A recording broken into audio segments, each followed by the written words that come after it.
চলুন আবারও পরীক্ষা করে দেখি আপনার সাধারণ জ্ঞান কতটুকু। এই ভিডিওতে এমন কিছু প্রশ্ন করা হবে যেগুলোর উত্তর জেনারেল নলেজ বা সাধারণ জ্ঞান খাটিয়ে দিতে হবে। প্রতিটি প্রশ্নের শেষে পয়েন্ট দেওয়া হবে এবং ভিডিওর শেষে আপনার সবগুলো পয়েন্টের সমষ্টি অনুযায়ী আপনার ভেতর কত শতাংশ জেনারেল নলেজ রয়েছে তা বলা হবে। প্রতিটি প্রশ্নের শেষে উত্তর দেওয়ার জন্য পাবেন 5 সেকেন্ড সময়। চলুন তাহলে দেখা যাক আপনার সাধারণ জ্ঞানের মেধা কতটুকু। প্রথম প্রশ্ন, পৃথিবীর সবচেয়ে বেশি সংখ্যক লোকের বসবাস কোন দেশে? অপশন এ চীন, option B Norway, option C Japan নাকি অপশন ডি রাশিয়া?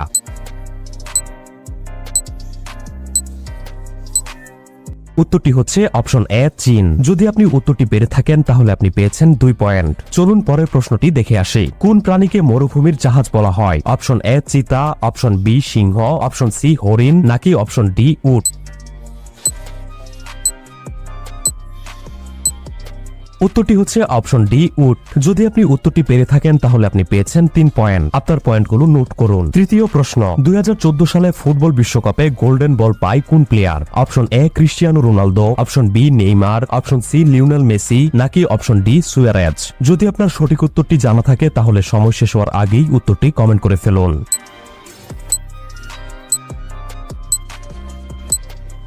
উত্তরটি হচ্ছে অপশন সি লিওনেল মেসি। যদি উত্তরটি পেরে থাকেন তাহলে আপনি পেয়েছেন 2 পয়েন্ট। চতুর্থ প্রশ্ন, ভারতের জাতীয় পাখির নাম কি? অপশন এ ময়ূর, অপশন বি শালিক, অপশন সি ঘুঘু, অপশন ডি কাক? যদি উত্তর জানা থাকে তাহলে টাইম শেষ হওয়ার আগেই উত্তরটি কমেন্ট করে ফেলুন।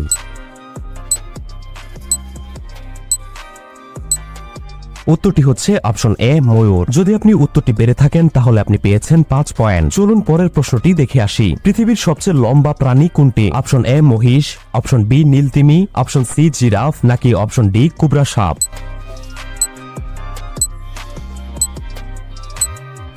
উত্তরটি হচ্ছে অপশন সি জিরাফ। যদি আপনি উত্তরটি পেরে থাকেন তাহলে আপনি পেয়েছেন 3 পয়েন্ট। আপনার পয়েন্টগুলো নোট করুন। চলুন পরবর্তী প্রশ্নটি দেখা যাক। মানবদেহের সবচেয়ে ছোট হাড় কোন অঙ্গের মাঝে রয়েছে? অপশন এ চোখের হাড়, অপশন বি নাকের হাড়, অপশন সি কানের হাড় নাকি অপশন ডি ঘাড়ের হাড়?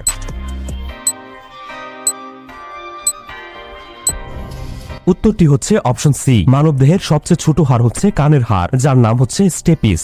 যদি আপনি উত্তরটি পেরে থাকেন তাহলে আপনি পেয়েছেন 5 পয়েন্ট। চলুন পরের প্রশ্নটি দেখা যাক। টেলিফোন কে আবিষ্কার করেন? এই প্রশ্নের জন্য কোনো অপশন থাকবে না। যদি আপনি অপশন ছাড়াই উত্তরটি পেরে থাকেন তাহলে 5 সেকেন্ডের মধ্যেই উত্তরটি কমেন্ট করে ফেলুন।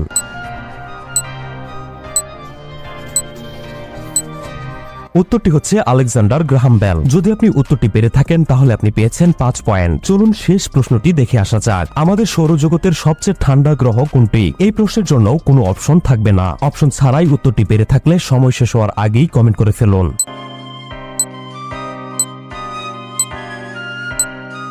উত্তরটি হচ্ছে ইউরেনাস। উত্তরটি পেরে থাকলে আপনি পেয়েছেন 5 পয়েন্ট। তো এরই সাথে সাথে সবগুলো প্রশ্ন শেষ হলো। আপনার পয়েন্টগুলো একসাথে যোগ করুন এবং আপনি মোট কত পয়েন্ট পেয়েছেন সেই অনুযায়ী চলুন দেখে আসি আপনার ভেতর কত শতাংশ জেনারেল নলেজ রয়েছে। যদি আপনি 9 এর কম পয়েন্ট পেয়ে থাকেন তাহলে তার অর্থ আপনার জেনারেল নলেজ বা সাধারণ জ্ঞান 10 শতাংশেরও কম, অর্থাৎ নেই বললেই চলে। যদি আপনি 10 এর উপরে পয়েন্ট পেয়ে থাকেন তাহলে আপনার জেনারেল নলেজ 20 শতাংশ।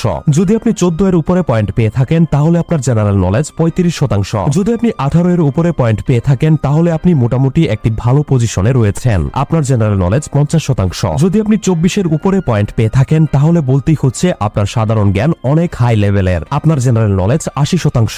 যদি আপনি 28 এর উপরে পয়েন্ট পেয়ে থাকেন তাহলে কনগ্রাচুলেশন, আপনি একই সাথে খুবই মেধাবী এবং জ্ঞানী একজন ব্যক্তি, আপনার স্মৃতিশক্তি খুবই ভালো। আপনার জেনারেল নলেজ 95 শতাংশ, যা খুবই রেয়ার, অর্থাৎ হাতে গোনা কয়েকজন মানুষের থাকে। তো আপনি কত পয়েন্ট পেয়েছেন এবং আপনার জেনারেল নলেজ কতটুকু অবশ্যই কমেন্ট করে জানান। এই ভিডিওতে 3000 লাইক পড়ে যাওয়ার সাথে সাথেই এই ভিডিওর তৃতীয় পার্ট আপলোড করে দিব। এরকম প্রয়োজনীয় ভিডিওগুলো মিস না করতে অবশ্যই পেজটি ফলো করে রাখুন। অনেক অনেক ধন্যবাদ।